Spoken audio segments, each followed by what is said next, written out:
way back in time, before there were cruise missiles, before there were Apache helicopters, the preferred method of warfare was the siege. Now a siege, as you know, is a very blunt, cruel weapon of war. It involves simply camping around a city, crossing your arms and waiting for them to starve to death. Well, in this case, the king of the north, the king of Syria, had come down and he had camped around the city of Samaria. All his troops were there.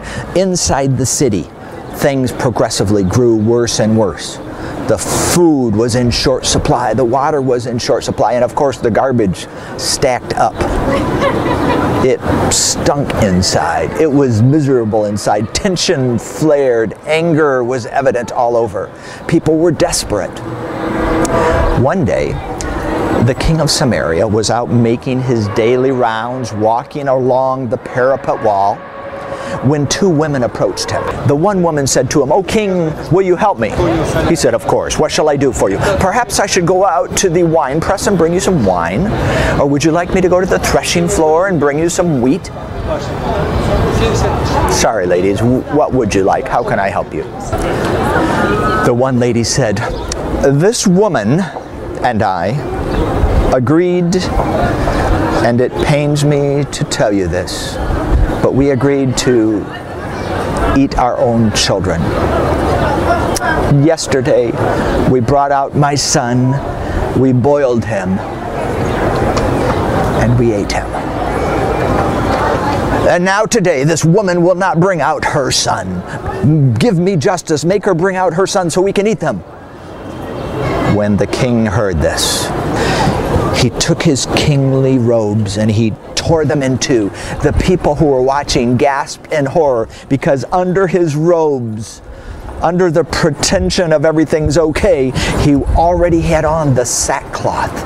He already had on the clothing of mourning, the clothing of surrender. He walked away from the women. He said, "May God deal with me ever so severely if by nightfall I have not separated Elisha's head from his shoulders." Now you may be wondering, what does Elisha have to do with this? Why is it his fault? Well, Elisha was the one, the man of God, who had been telling the king, "Wait for God. God will deliver us. Just wait for God." Now the king and his general go down to where Elisha is. Elisha bars the door so the king and his general can't get in. They talk between the door. The general says, "We're tired of waiting on this God of yours. I mean, isn't God the one in charge of everything? Hasn't he brought this calamity upon us? Why should we wait for him for deliverance from what he's brought us?" Elisha said, "Mark my words, by this time tomorrow, food will be plentiful, so plentiful that you will be able to buy 2 bags of flour for a shekel and 4 bags of barley for that same shekel." The general laughed. He said, "No. Even if God were to open the floodgates of heaven, that could not happen." Elisha said to him, "Mark my words, it will happen. Your eyes will see it, but your lips will not taste it." Now at about that same time, just outside the wall of the city of Samaria, there were 4 lepers, 4 men with a contagious skin disease. These 4 lepers had somehow managed to survive just in the shadow of the gates of the city of Samaria. But now they knew that they too were at their limit. They could not survive much longer. They said to each other, "Brothers, what shall we do? If we stay here, we shall surely starve to death. If we go inside the city, we shall surely starve to death. You know, our only hope is to go out to the camp of the Syrians, throw ourselves on their mercy. They may kill us, sure, but we have nothing left to lose." So they shook hands and they left their protection there in the shade of the gates of the city of Samaria. They walked out toward the Syrian camp. It was now getting near evening. As they got toward the camp, they could see the smoke of the campfires. They could smell the burning of that smoke. They could see the horses tethered. They could see the donkeys stomping their feet. They could see the tents of the Syrians. But something was odd. They couldn't quite put their finger on it, but something was strange here. The nearer they got to the camp, the stranger it became, and finally they realized what it was. The camp appeared deserted, as though no one was there. The 4 lepers looked at each other like, what has happened here? They got to the camp. Sure enough, the fire was still burning. There was a tent. They opened it up. They ducked in. There was no one there. But there was food served up. There was the drink in the goblet. Well, as only starving men can, they dug into that food. They gorged themselves on it. They drank everything they could drink. When they had had their full, they realized that there were treasures to be had. The Syrians had traveled with their treasure. There was gold. There was silver. There was the clothing. They took it outside of the tent. They found a place out in the desert. They hid it. They came back in. Now it's nighttime. They've got another load. They're taking advantage of the opportunity. They take another load of treasure out into the desert. They find another good hiding place. They leave it out there. They're coming back in for another load. And one of them says, stop. Brothers, this is wrong. Today is a day of deliverance. And we're keeping it to ourselves. God will deal with us severely if the sun comes up and we have not shared the good news inside the city. They solemnly agreed that this was too good a news to keep to themselves. So they turned their back on the Syrian camp and walked toward the gates of the city of Samaria. Now, what they didn't know was how the camp came to be deserted. It turned out that just about the time Elisha was having the conversation with the king and his general, the Syrian soldiers were preparing their evening meal. They knew the siege was about over. They could smell the smell of death coming to them over the walls of the city. They knew the city could only hold out perhaps hours, perhaps days, but it wouldn't be long.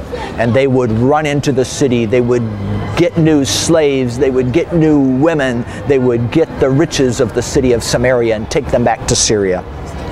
It was only a matter of hours now. So they're preparing their evening meal. They're inside a tent with their food. Perhaps it was one of the younger soldiers who first heard it, who first said, shh, shh, shh, shh. What's that noise?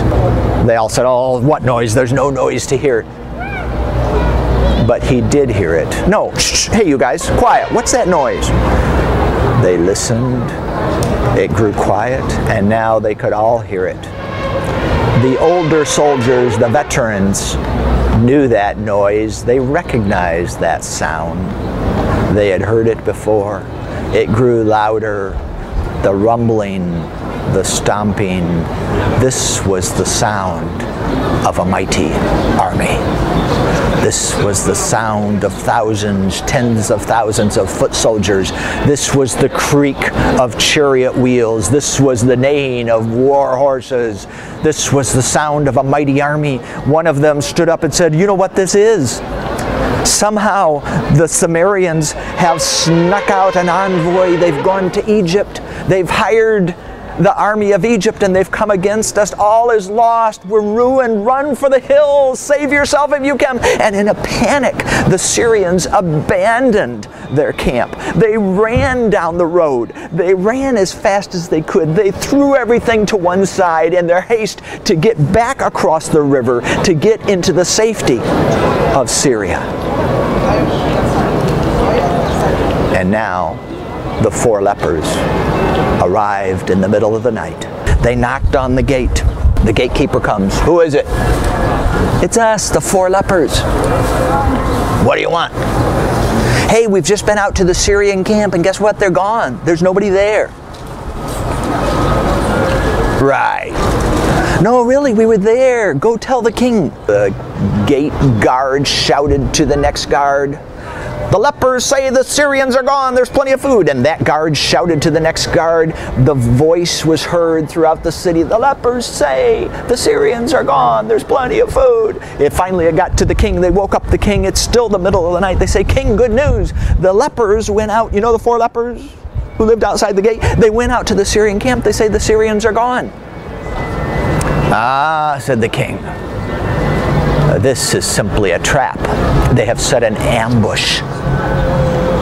They have simply withdrawn beyond the first set of hills. They're waiting for us to open the gates, and then they'll come in and attack us and they'll take us over.